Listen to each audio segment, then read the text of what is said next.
Chemiosmotic hypothesis பத்தி பிரீஃபா பார்க்கலாம். So this mechanism mainly relies on proton gradient. So proton gradientன்றது difference in proton concentration across the membrane. So இங்க பாத்தீங்கன்னா the proton concentration will be higher in the thylakoid lumen. அதாவது inner side of the membrane proton concentration வந்து அதிகமா இருக்கும். Whereas outer side of the membrane stroma sideல proton concentration கம்மியா இருக்கும். So இந்த proton gradient எப்படி ஃபார்ம் ஆகும் அப்படின்னு பார்த்தோம்னா by the proton accumulation. So proton எந்தெந்த ப்ராசஸ்ல அக்யூமுலேட் ஆகும் பாத்தீங்கன்னா first splitting of water. So water split ஆகி it will release proton. So அந்த புரோட்டான் தைலகாய்டு லியூமன்ல அக்யூமுலேட் ஆகும்.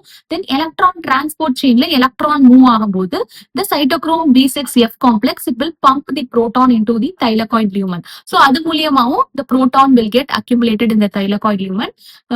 So அதுக்கப்புறம் இந்த எலக்ட்ரான் வந்து டிரான்ஸ்போர்ட் ஆகி இந்த NADP பிளஸ் NADPH ரெடியூஸ் ஆகுது இல்லையா, அந்த ப்ராசஸ்க்கு இட் ரெக்வயர்ஸ் புரோட்டான். ஸோ இந்த FNR என்சைம் அதாவது ஃபெரிடாக்சின் NADP ரிடக்டேஸ் வந்து ஸ்ட்ரோமா சைடு ஃபேஸ் பண்ணி இருக்கிறதுனால it will utilize the protons from the stroma.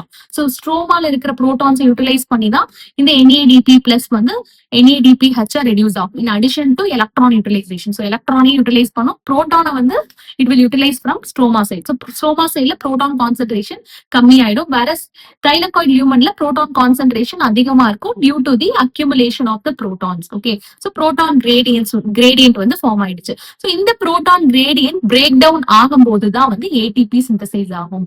Okay, so இந்த ATP சிந்தேஸ் என்சைமுக்கு வந்து 2 பார்ட்ஸ் இருக்கு. ஒன்னு CF0 part and CF1 part. So இந்த CF0 பார்ட் வந்து it will be embedded in the thylakoid membrane. So thylakoid மெம்பரேன்ல embed ஆயிருக்கும். இதுதான் வந்து மெம்பரேன் சேனல் ஃபார்ம் பண்ணும். ஸோ இந்த மெம்பரேன் சேனல் மூலமா தான் அந்த proton will get transported outside. So higher கான்சென்ட்ரேஷன்ல இருந்து அகெயின் இது வந்து ஃபெசிலிட்டேட்டட் டிஃப்யூஷன் மூலமா ஸ்ட்ரோமா சைட் லோயர் கான்சென்ட்ரேஷனுக்கு வரும். ஸோ இப்படி இந்த த்ரூ மெம்பரேன் சேனல் இந்த புரோட்டான் டிரான்ஸ்போர்ட் ஆகும்போது it releases the potential energy.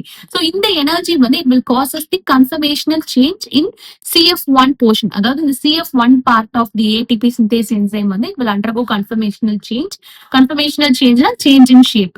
So conformational change undergo பண்ணி this enzyme will bind to ADP and inorganic phosphate. So adenosine diphosphate and inorganic phosphate oda bind agi it will produce the energy packed molecules ATP. Okay, so இப்படிதான் ATP through chemiosmotic hypothesis synthesize ஆகும். So இத பத்தின detailed video பார்க்கணும்னா handle கீழ இருக்க link press பண்ணுங்க. Thank you.